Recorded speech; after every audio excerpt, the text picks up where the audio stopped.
Good morning everyone, সবাই কেমন আছো? আজকে রবিবারের সকাল, শুরু করে দিয়েছি জলখাবারের তোড়জোড়। আজকে করব পালং পনির। তাই এদিকে বরফ জলটা রেডি করে রেখেছি, আর গরম জল করে তাতে কাজু আর দিয়ে দিলাম পালং শাকগুলো একটু গরম জলে ভাপিয়ে নেব। বেশিক্ষণ গরম জলে রাখবো না, সামান্য কিছুক্ষণ একটু নাড়াচাড়া করেই তুলে দিচ্ছি। এখানে বরফ জলের মধ্যে দিয়ে দিলাম। বরফ জলে দেওয়াতে পালং শাকের রঙটা একদম ঠিকঠাক থাকবে, সবুজ রঙটা একদম ঠিক থাকবে।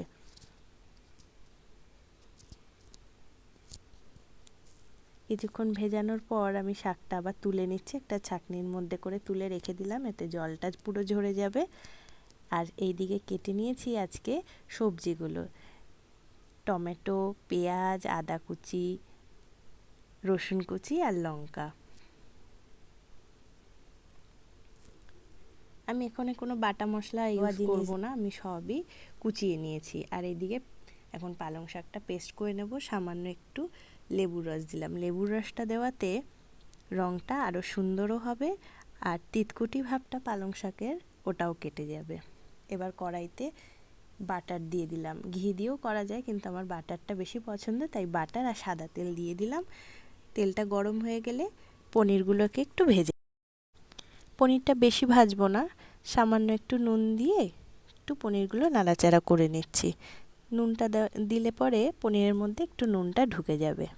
এবার ওই তেলেই গোটা জিরেটা আমি ফোড়ন দিয়ে দিচ্ছি। এবার দিয়ে দিলাম রসুন কুচি আর আদা কুচি।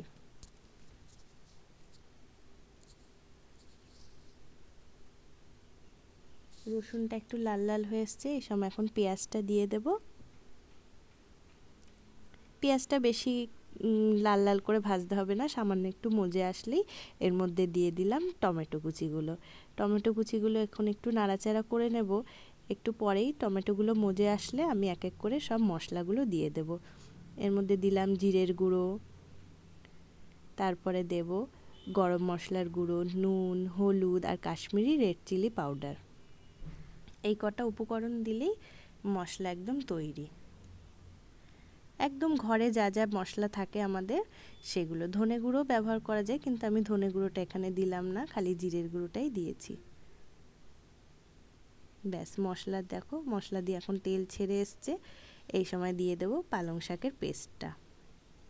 পালং শাকের পেস্টটা দেওয়ার পরে ভালো করে নাড়তে থাকবো। এখন অনেকক্ষণ একটু পালং শাকটাকে নাড়তে হবে,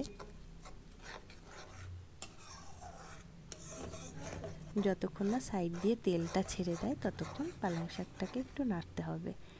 এই সময় দিয়ে দিলাম স্বাদ মতো চিনি, আর ওপর থেকে কাসুরি মেথি। দেখো সাইড দিয়ে তেলটা ছেড়ে এসছে, এই সময়তেই দিয়ে দিলাম। এবার দিয়ে দেব পনিরগুলো দিয়ে ভালো করে পালং শাকের সাথে মিশিয়ে দেব, যাতে পনিরের মধ্যে পালং শাকটা, মানে পালং শাক তো আর ঢুকবে না, শাকের রসটা একটু পনিরের মধ্যে ঢুকে যাবে। ভালো করে নাড়াচাড়া করে নেব। এবার ভালো করে নাড়াচাড়া করে সমস্ত পনিরগুলো পালং শাকের সাথে মিশিয়ে দিচ্ছি। ব্যাস, পালং পনির আমার একদম শেষ পর্যায়ে চলে এসছে। ওপর দিয়ে একটু বাটার দিয়ে দিলাম, ঢেকে দিলাম। এবার রেডি পালং পনির খাওয়ার জন্য। কেমন হয়েছে অবশ্যই জানিও। টাটা।